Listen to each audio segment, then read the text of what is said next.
রাগ করলা, বল বিসমিল্লাহ, বল সুবহানাল্লাহ। আরেকবার কস সুবহানাল্লাহ। রাগ করলি তুমি এমন একটা ব্যক্তি, মানুষের দুঃখ কষ্ট দেখতে পারো না, তার পাশে যাই দাঁড়াও, তারা এসে তোমার পিছন থেকে ক্ষতি করার জন্য ঘুরে। কথাটা ঠিক না বেঠিক? কোনো গণক, সে গণ্ড মূর্খ, তার কোনো জ্ঞান নেই, পাপিষ্ট নরাদম সে।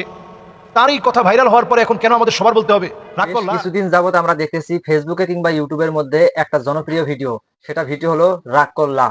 কোনো কিছু বলছে না বলছে, শুধু বলতেছে তুমি কি রাগ করলা। এরকম একটি মানুষ ভাইরাল হয়ে গেছে, আমরা ইতিমধ্যে সবাই জানি। এই ভাইকে নিয়ে একটা শ্রদ্ধেয় হুজুর ছোট্ট কিছু বক্তব্য দিবেন। এই বক্তব্যগুলো আপনি যদি শুনেন, তাহলে এইরকম ফালতু ভিডিওগুলো কখনোই আপনার সামনে পড়লেও স্ক্রল করে উপরে তুলে দিবেন, কিন্তু এই ভিডিওটি দেখার আপনার কোনো রুচি জাগবে না। বেশি কথা না বাড়িয়ে আমরা স্ক্রিনে গিয়ে ভিডিওটি উপভোগ করি। মাআযাল্লাহ, এটা মুসলিম সমাজের জন্য এর চেয়ে বড় লজ্জাস্কর বিষয় আর হতে পারে না। আমরা এখন দেখতে পাচ্ছি যে হয়তো কোনো গণক, সে গণ্ড মূর্খ, তার কোনো জ্ঞান নেই, পাপিষ্ট নরাদম সে। তার এই কথা ভাইরাল হওয়ার পরে এখন কেন আমাদের সবার বলতে হবে রাগ করলা, বল বিসমিল্লাহ, বল সুবহানাল্লাহ। এই তার কথা মতো যারা এই জাতীয় আল্লাহ রাব্বুল আলামিনের এই পবিত্র বিসমিল্লাহর মতো বরকতি বিষয়, সুবহানাল্লাহর মতো দাড়িপাল্লা ভারী করে দেওয়ার মতো ওজন সম্পন্ন বিষয়কে নিয়ে যারা ট্রোল বানাচ্ছে, মাআযাল্লাহ, আমি বলবো খবরদার, এই জাতীয় ট্রোল আপনারা করতে যাবেন না। একজন গণকের কাছে স্বাভাবিকভাবেই যদি আপনি যান, গমন করেন, নবী আলাইহিস সালাতু ওয়াস সালাম বলছেন, মান আতা কাহিনান আও আররাফান ফাসাদ্দাকাহু বিমা ইয়াকুল ফাকাদ কাফারা বিমা উনজিলা আলা মুহাম্মদ সাল্লাল্লাহু আলাইহি ওয়াসাল্লাম। গণকের কাছে যারা যাবে, যারা হাত দেখাবে, যারা এগুলা বিশ্বাস করবে, গণকের কথার ওই তাবিজ নিবে, গণকের কথার ওই গাছের শিকড় নিবে, নবীজি বলছেন ফাকাদ কাফারা বিমা উনজিলা আলা মুহাম্মদ সাল্লাল্লাহু আলাইহি সাল্লাম, তার ইবাদত আল্লাহর কাছে কবুল হবে না, তার ইবাদত নষ্ট হবে। এমনকি ওই লোকটা আল্লাহর কাছে এতটা ঘৃণিত হবে, তার ইমানটা নষ্ট হয়ে যাবে। ইবাদত নষ্ট হলো, ইমান ধ্বংস হলো, ইমান ধ্বংস হলো, ইবাদত নষ্ট হলো গণকের কাছে যাওয়া।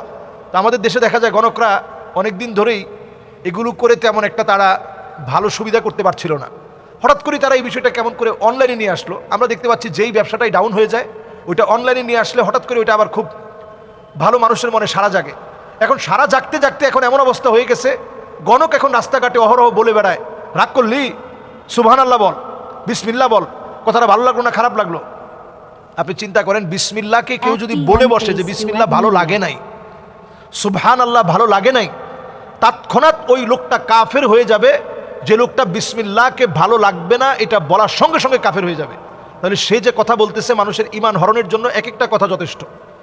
এরপরে আসুন, সে যে কথাগুলো নর্মালি বলে থাকে যে তুই সবার জন্য অনেক কিছু করিস, কিন্তু কেউ তোর কষ্টটা বুঝে না, সবার জন্য তুই সব দিয়ে দিস, সবার জন্য তুই সব কিছু ব্যয় করে ফেলিস, কিন্তু কেউ তোর মনের বেদনাটা বুঝে না। তো স্বাভাবিকভাবে প্রত্যেকটা পরিবারেই সন্তানদের ভূমিকা, তো ছোট হোক বড় হোক, প্রত্যেকের ভূমিকা থাকে। তো বললে তো এই কথাটা মিলে যায় যে আসলে আমি পরিবারের জন্য অনেক কিছু করলাম, ভাইয়ের কাছ থেকে আমি পাই নাই, বোনের কাছ থেকে পাই নাই, এরকম একটা দুঃখ বেদনা তখন মনের মধ্যে স্বাভাবিকভাবেই চলে আসে যে আসলে তো কোনো সত্যি কথা বললো। এরপরে বলে যে তোর এই বছরের ভিতরে 3টা বড় বড় ফাড়া গেছে, ফাড়া মানে বিপদ। তো এরকম ফাড়া কার জীবনে যায় না? প্রত্যেকের জীবনে কিছু না কিছু বিপদ আপদ যায়। আল্লাহ তাআলা পরীক্ষার প্রশ্নপত্র ভিন্ন ভিন্নভাবে করলেও বিভিন্ন রকমের পরীক্ষা আল্লাহ তাআলা দিয়ে থাকেন। এগুলো গুনাহ মাফের জন্য হয়, নিজের সম্মান ইজ্জতকে আরও আল্লাহ তাআলা বাড়িয়ে দিবেন, বান্দার সম্মান ইজ্জত আরও বাড়াবেন, এই জন্য পরীক্ষা নিয়ে থাকেন। তো তারা বলে তোর এই কয়টা ফাড়া গেছে, সামনে আরও এই কয়টা ফাড়া আছে, রাগ করলি বলে আপনার বললো যে সুবহানাল্লাহ বল, তাহলে তোর ফাড়া কেটে যাবে। আসলে কিন্তু সুবহানাল্লাহ বলে সে অ্যাট্রাকশনটা, তার দিকে আপনার মনোযোগটা সে কিন্তু পুরোপুরি নিয়ে নিচ্ছে। এরপরে সে আপনার চোখে চোখে তাকায় বলল যে এই যে আমি কথাটা বললাম, কথাটা কি ভুল বললাম না ঠিক বললাম? হ্যাঁ ঠিক বলছি। ঠিক বললে তোর সাথে কি আগে কখনো আমার দেখা সাক্ষাৎ হয়েছে? না, দেখা সাক্ষাৎ হয় নাই। মিশা কথা কইস না, মিশা কথা কইলে আল্লাহকে দাবি থাকবি। যেই লোকটা আপনার দাবি শিখাচ্ছে ওই লোকটা আসলে কোনো মুসলমানই না, তার কোনো ইমানই নাই। সে আপনাকে ইমানের দাবি দিয়ে, আল্লাহর কসম দিয়ে সে আপনাকে আটকায় ফেলতেছে। এরপরে দেখবেন বলবে যে আমার কাছ থেকে ওষুধ নেওয়ার জন্য 1 কোটি টাকা দিলেও আমি ওষুধ দিই না। আমার বাপ বলছে ওষুধ বেচা কোনো সময় নিবি না, টাকা খাবি না, খাইলে ওই টাকা তোর উপরে আগুন হিসাবে আসবে, গজব দিয়ে তুই নিজে শেষ হয়ে যাবি।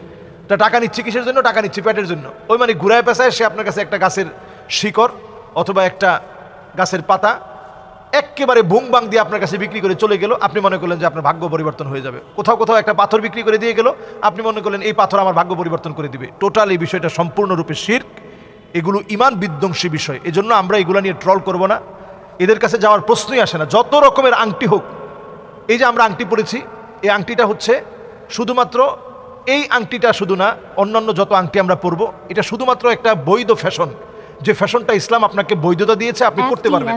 এছাড়া অন্য কোনো কারণে আংটি আপনি পরবেন, আংটি আপনার একটা উপকার নিয়ে আসবে, এরকম কোনো কারণে আংটি পরা যাবে না।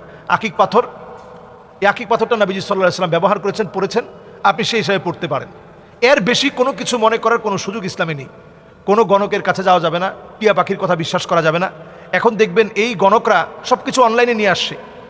মাঝে মাঝে বিভিন্ন রাসায়নিক দ্রব্যাদির বিনিময়ে, আপনাদেরকে বলে রাখি, আপনারা দেখবেন গণকরা সামনে আরও বেশি এগুলো অ্যাপ্লাই করবে। বিভিন্ন রাসায়নিক দ্রব্যাদি একটার সাথে একটা মিললে একটু আগুন ধরে যায়।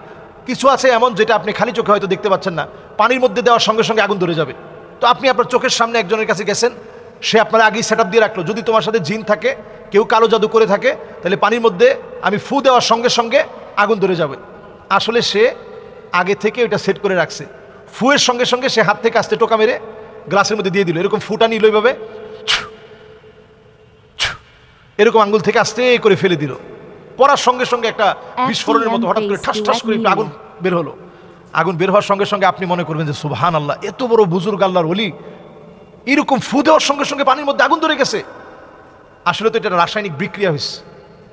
এই রাসায়নিক বিক্রিয়ার ফলে এখান থেকে আগুন ধরেছে। এই জন্য কোনো গণকের কথা বিশ্বাস করার কোনো সুযোগ নেই। গণকের কথা বিশ্বাস করা হারাম, ঈমান বিধ্বংসী বিষয়।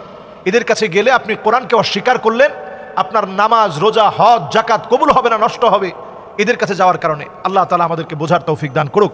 আসসালামু আলাইকুম ওয়া রাহমাতুল্লাহি ওয়া বারাকাতুহু। কোরবানির পশু হারিয়ে গেলে করণীয় কি?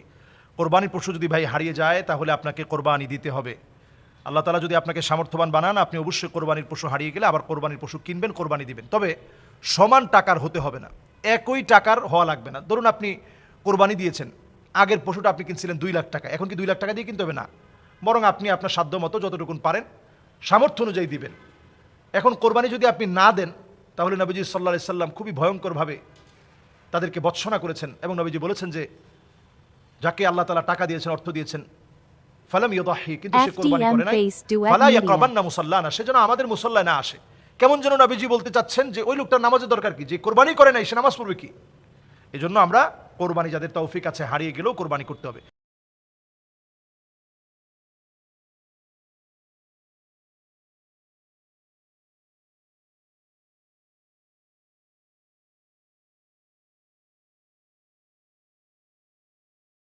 তো ভিউয়ার্স, ভিডিওটা আমরা এখানে শেষ করলাম। দেখুন, আমরা প্রত্যেকদিন যে বিষয়টি দেখি, আজ যে বিষয়টি মানি, সে বিষয়টা কিন্তু আমরা মুখস্থ করে নেই। এখানে একটা বিষয় দেখুন, ফেসবুকের মধ্যে ঢুকলেই দেখা যাচ্ছে তুমি কি রাগ করলা, এরকম ধারণার ভিডিও।